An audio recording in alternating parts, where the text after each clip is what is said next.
Hi, everybody. I'm Erica Malinowski. I'm one of the co-presidents of SOMA Action and also the main writer of the voter guide.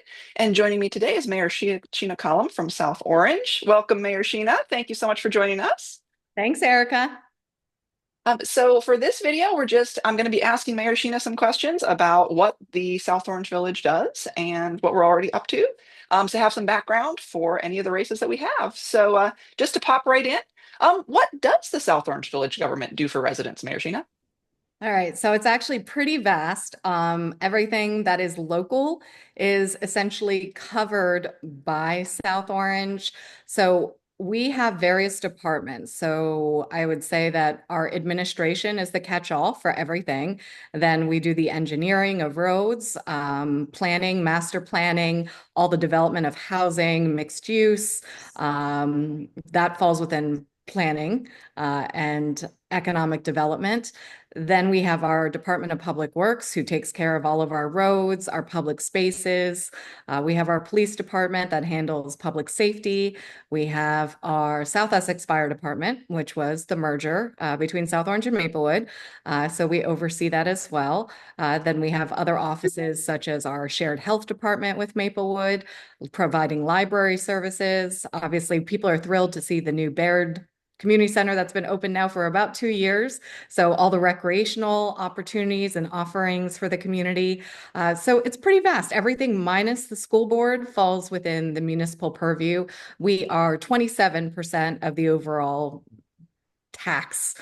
property taxes that people pay. So if you think about 27 cents on the dollar is coming to your municipal services.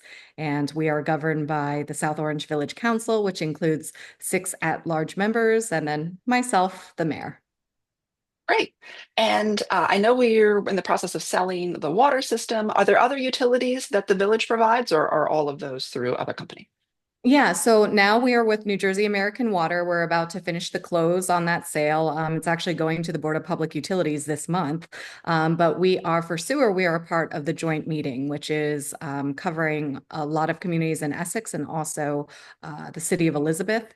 So in terms of utilities, we have the New Jersey American Water side, we have the joint meeting side, and then obviously there's PSE&G and other utilities that are outside, but also subject to the Board of Public Utilities. So what sorts of initiatives is the village currently working on? Oh my goodness. All right. So just to get started is that we have 6 standing committees that members of the village council serve on. Each one of these standing committees have 3 elected officials from the village council. And so generally speaking, those initiatives go through committees and then come to fruition. We like to emphasize the community engagement side of everything that we're doing.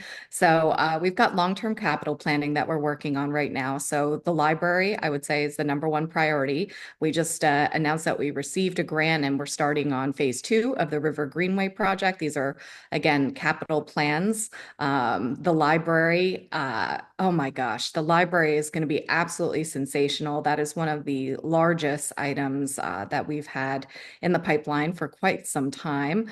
Redevelopment is always huge for us. One thing that people tend to misunderstand is our affordable housing obligations, which is something that I'm very, very, very passionate about.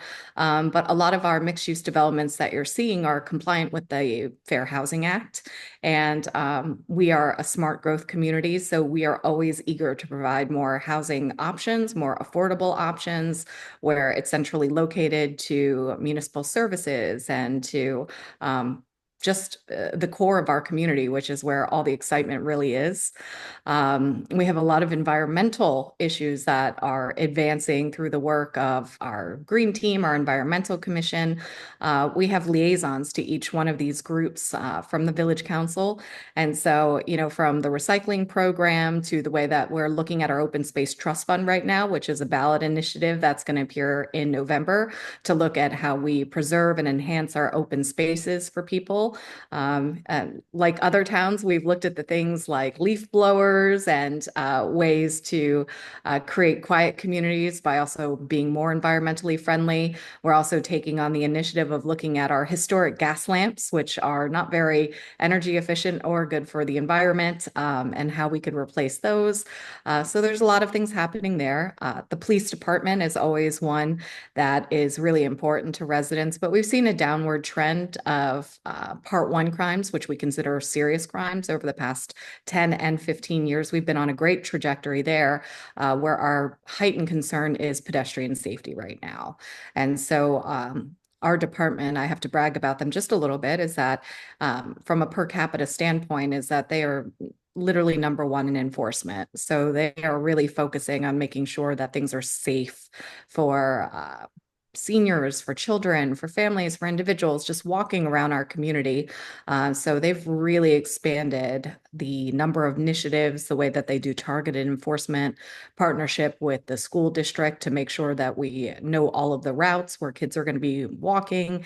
And yesterday being the first day of school, I know there's some growing pains and there's some changes that have been implemented, but those are really important initiatives. And we want to continue that work with law enforcement. Um, oh my gosh, Erica, there's so much. Right now, we try and make sure that we're doing well as it relates to business incubators and making sure that we're Mhm. creating a really good downtown and commercial corridor districts such as Valley and Irvington Avenue. We have some new projects that are going to be coming online there, new ground floor spaces that, we hope to bring in more small businesses, but we know that it's always very tough on small businesses. At the state level, we're working on liquor license reform also. As many people know, is that even to open with a restaurant in any community in New Jersey, you have a set number of licenses that's based on it's based on your population. And so we have a lot of folks who would love to be in South Orange that otherwise would be if they had access to a liquor license. And even if they could spend $500,000 or $600,000 for the honor of having a license, it's a very tough environment for the businesses right now. And, being capped on the number of licenses that we have makes it even more difficult for them. So those are just some of the things that are moving forward right now. And I would also say is that our partnership with the Board of Education is really important. While we don't have direct oversight over the Board of Education at all, is that we do have our Board of School estimate. So when the district has long-term capital plans, as you'll see from their long-range facilities plan adopted in 2019, is that due to our form of government and the shared school district, is that it comes to the Board of School estimate. And we've seen a lot of activity there recently with the discussion about Ritzer and cost associated with that. So that's also a role that we play. So, we'll be asking the village council candidates about like assorted SOMA action priorities and things, but they're not starting from scratch. There's a bunch that the village has already done. So I wanted to ask you about some of the issues and what's already been done for things like protecting our residents from ICE, which is one of the big concerns right now, and general authoritarianism. And then I've got a couple other issues too. Yeah. So I'd first say thank you to SOMA Action because you guys were leading the effort, I believe, in 2017 that worked with us and other members of the community to become a sanctuary city. And so that was a learning lesson there. And we still have that resolution that's being enforced. In terms of ICE, we don't cooperate with ICE. So it's when people see things that are happening, they tend to want to reach out and say, is that ICE? We don't know because we're not working with them. We've not signed an agreement with them. We've not deputized law enforcement to work with them. So we learn similarly as the same time as the public does.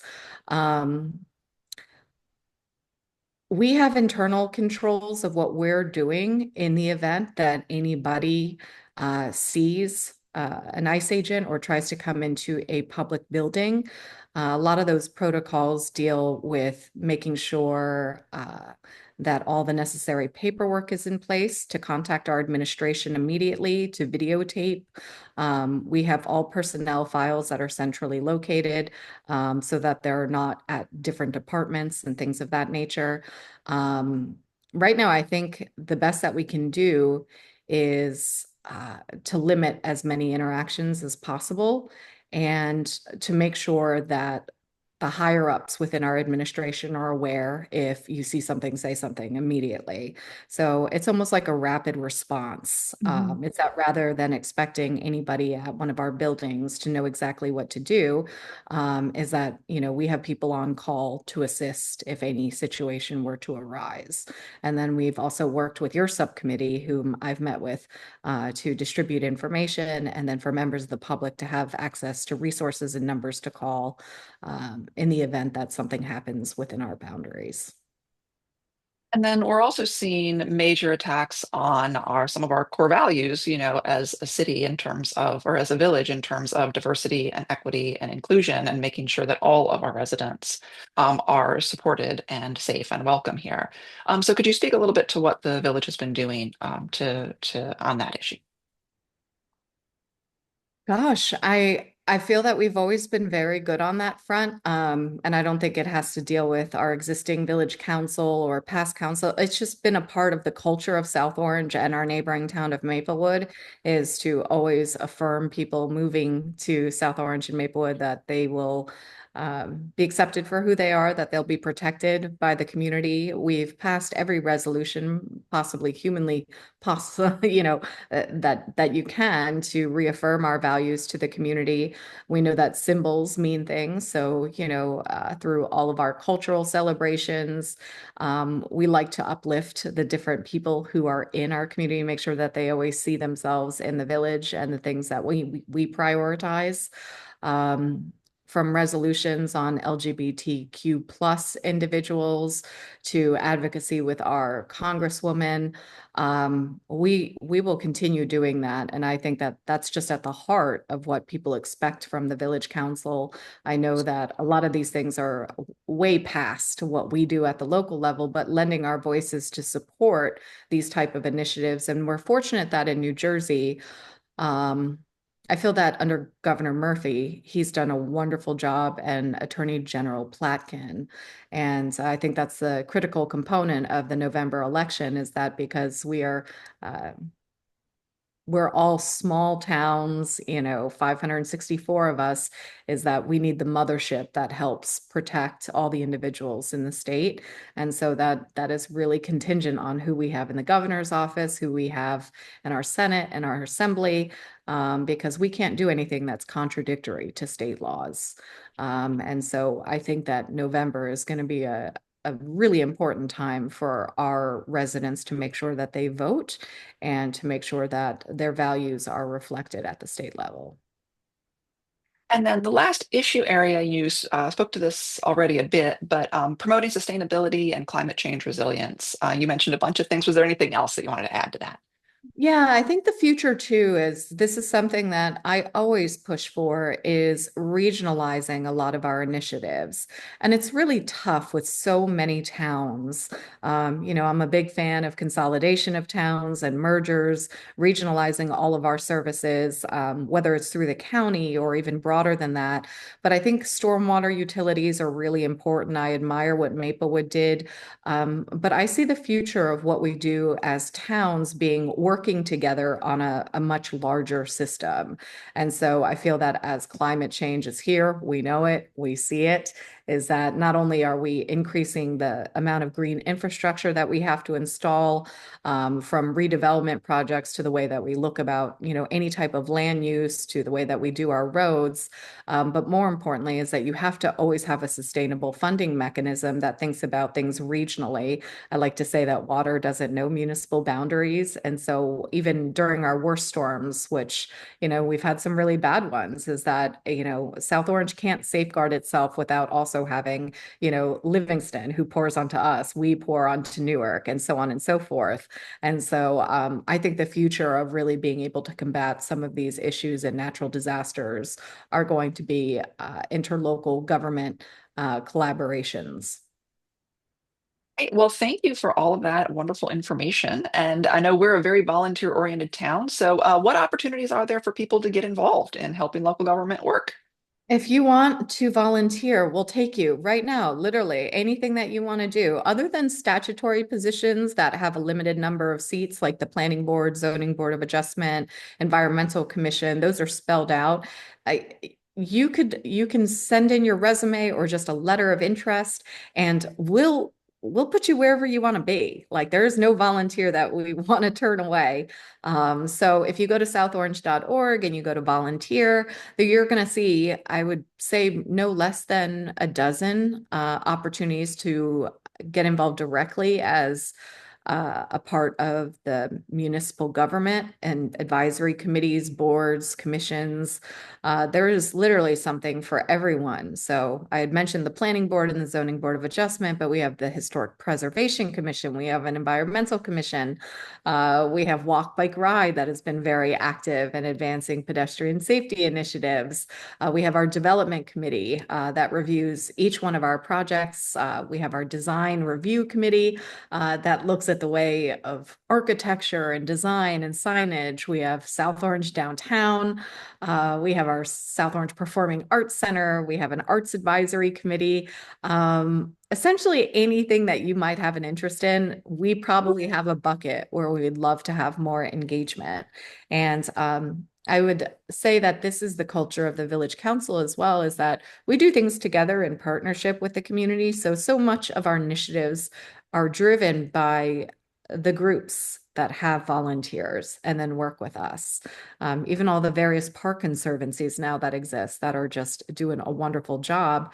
And even outside of, if you don't want to be a part of like government committees, like there's so many other opportunities where you have kind of an impact, which is your neighborhood associations or YouthNet or the Community Coalition on Race. And we have service level agreements with all of those organizations as well. So, and the Village Council is, even though they now get a very modest stipend, is pretty much volunteer. And so when you run for office here, I know you didn't ask this question, but it's probably good to go over, is that, this election is 3 council members. In 2 years, it's going to be 3 council members and the mayor. And they're all elected at large. I would say that they give so much to the work that they do. I don't think you realize how many things you get assigned to until you're finally there. But along with the 2 meetings that we do, regular meetings of the Village Council, everybody has 3 standing committees that they sit on as well. And then they have various liaison roles and appointments to, as I mentioned, the boards and commissions and committees and advisory groups, and then normal accessibility to residents. So if you email somebody on the Village Council, you email myself, you're going to get a response back pretty quickly. So our council members really stay on top of things. Okay. Anything else you want to add? Yeah, people should run for office. I mean, I know it's always, I don't want to say it's disappointing when there's not competitive elections, but what I would say is that in South Orange, because we're so different, we never were a part, we're nonpartisan. And even despite the fact that I think we're number 4 or 5 in the state in Democratic turnout, is that anybody can run for office here. You don't need blessings from anybody else. It literally is as simple as pulling a petition, getting signatures, putting your ideas out there, building up credibility in the community, working on things, and choosing to share your ideas. And so I would encourage people to look at that, even if it's running against me, that's fine. I mean, I would say I was a little disappointed in gosh, my last election, when I was uncontested, because every other election I've been involved with, it only elevated the debate and the discourse and discussion about important topics. So I was so sad not to have somebody, run. And I would never say it's run against me, it's run for something.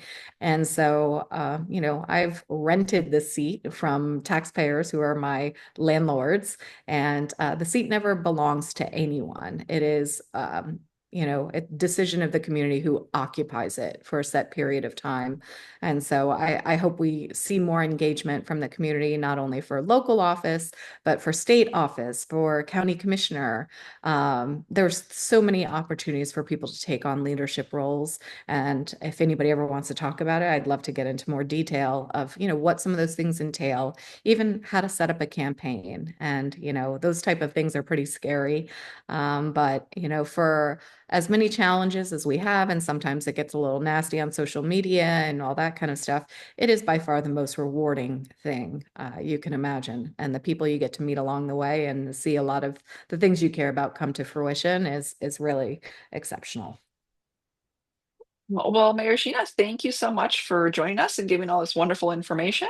And really appreciate all your service for the community and all the wonderful things you've been doing. Great. Thank you so much, Erica. Appreciate you having me. Thank you.